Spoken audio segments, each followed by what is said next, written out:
Biggest banking scam in this world. পৃথিবী সৃষ্টির পর, মানব সভ্যতা সৃষ্টির পর সবচেয়ে বড় ব্যাংকিং স্ক্যাম হয়েছে বাংলাদেশে। 9 তারিখে আমি প্রথম যে গ্রুপটার ব্যাংক সার্চ দিলাম। This is the first bank search in this Republic after 15th August. সেটা হলো এস আলম গ্রুপ। আপনারা সবাই দেখেছেন, সব পত্রিকায় এসেছে।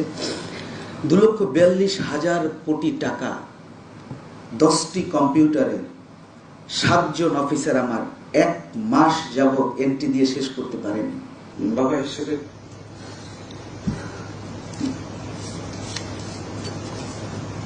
চিন্তিত থাকতাম। তো অ্যাকচুয়ালি আপনারা কি মনে করেন এই ছোট ছোট বাচ্চাদের রক্ত এমনিতেই ঝরেছে বাংলার মাটিতে? আপনারা কি মনে করেন আকসুমাইট রাজার যে বড় বড় হস্তি আমাদের দেশে ছিল না?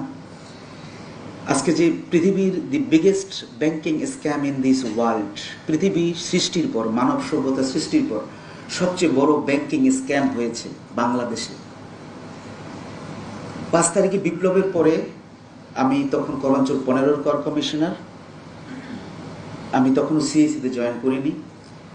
9 তারিখে আমি প্রথম যে গ্রুপটার ব্যাংক সার্চ দিলাম। This is the first bank search in this Republic after 15th August. সেটা হলো এস আলম গ্রুপ। আপনারা সবাই দেখেছেন, সব পত্রিকায় এসেছে। 2,42,000 কোটি টাকা 10টি কম্পিউটারে 7 জন অফিসার আমার 1 মাস যাবৎ এন্ট্রি দিয়ে শেষ করতে পারেনি। 36,000 কোটি টাকা 30শে জুন ব্যাংকে স্থিতি ছিল 5 ইয়ার্সের। 6,781 কোটি টাকা ব্যাংক সুদ পেয়েছে। অধিকাংশই শো করা নেই। আমরা কাজ করছি এখনো। এত বড় কাজ কখন শেষ হবে আমরা জানি না। কথাটা বললাম এই জন্য যে আপনারা যদি আমাদেরকে সহযোগিতা করেন আমরা দ্রুত শেষ করতে পারবো। আর যদি আপনারা লিটিগেশন করেন, আমি আইন বলবো না, আপনাদের এমডিদেরকে আমি ডেকেছিলাম, শীর্ষস্থানীয় 7 জন এমডিকে আমার রুমে ডেকেছিলাম। আমি তাদেরকে শোকজ করেছি। তারা লিখিতভাবে সবিনয়ে বলেছে ভুল হয়েছে। কি ভুল হয়েছে তাও আপনাদের বলবো। অনেকে সাসপেন্ড করেছে। আমি বলছি না, আপনি সাসপেন্ড করেন না, তাদেরকে সুযোগ দেন, তারা যেন রেকটিফাই হয়ে সুন্দর করে রিপোর্ট দেয়।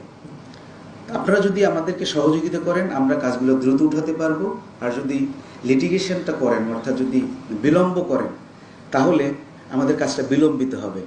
আমাদের কাজটা বিলম্বিত হলে রাষ্ট্রের কাজটা বিলম্বিত হবে। রাষ্ট্রের এই বিলম্ব যদি গিয়ে কোনো পলিটিক্যাল গভর্নমেন্টের উপরে গিয়ে পড়ে, তখন এই অলিগাররা পলিটিক্যাল নেতৃত্বের সাথে আতাত করে বের হয়ে যাওয়ার চেষ্টা করবে। আমি গ্রাউন্ড রিয়ালিটি এবং ক্রুশিয়াল কথাগুলো বলছি। কেন্দ্রীয় গোয়েন্দা সংস্থার ডিজি হিসেবে বলছি। আমার কাছে আমি সমস্ত গোয়েন্দা সংস্থাগুলোর সাথে একত্রে কাজ করি। এনএসআই, ডিজিএফআই, এসবি, ডিবি সবার সাথে আমার একটা রিলেশন আছে। আমরা 8টা গোয়েন্দা সংস্থা একত্রে কাজ করি। কেন্দ্রীয় গোয়েন্দা যেটা task force star initiative, stolen asset recovery initiative, যেটা ইউএন এর চার্টার, সেই ইনিশিয়েটিভের আওতায় যে আপনার যে আন্তঃসংস্থা টাস্কফোর্স যেটা হয়েছে, তারও আমি অপারেটিং মেম্বার। সুতরাং সমস্ত তথ্য, শুধু দেশি নয় বিদেশি তথ্য আমাদের হাতে আছে। তা আপনারা যদি আমাদেরকে হেল্প করেন আমরা কাজটা সুন্দর করে করতে পারবো। রাষ্ট্রের উপকার হবে, আপনার উপকার হবে। আপনার কাছে এখন দৃশ্যমান নয় যে উপকারটা কি হবে, কিন্তু হ্যাঁ হবে।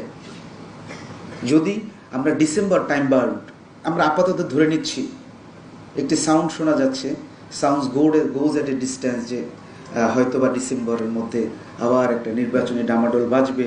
অমুকে চাঁদা দিবে তমুককে, অমুকে চাঁদা দিবে তমুককে, তার সাথে তার কথা হবে, রাতের আধারে মিলমিশ হবে, তারপরে তারা ক্ষমতায় আসবে, তারপরে তারা চলে যাবে, আবার নেগোসিয়েট হয়ে 111-এ যেভাবে আমি 111-এও আমি এই একটা যোদ্ধা ছিলাম।